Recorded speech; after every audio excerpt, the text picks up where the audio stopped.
Good afternoon, everyone. Hope you all are having a great day so far. So today, in front of me, I have this MacBook Air M2, and we are going to be creating bootable Windows media from this computer. So without further ado, let's go ahead and get started. So here we are at our macOS desktop, and today we will be using software called WinDiskWriter to flash the Windows 11 image to our USB disk, the link to which will be provided in the description. So moving from the top to the bottom, we will choose our Windows image file, and we will make sure that we're selecting the proper target device. As we are installing Windows 11, we are going to patch the installer requirements and make sure that the file system is on FAT32. Once we have populated all of those parameters, we can go ahead and start the flashing process, which will take some time. Flashing process will take some time to complete. After the flashing process has completed, you should receive a message indicating the image writing completed successfully, and to not forget to properly remove the device to avoid data corruption. So here we are on another computer. We just booted from the USB device, and that is going to be our UEFI Corsair Voyager. The steps to do this may vary depending on your configuration as well as your computer.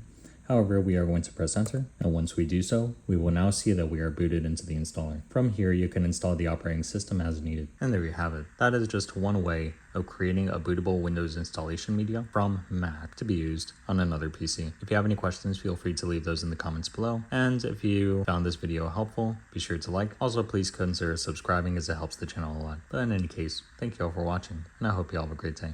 Take care.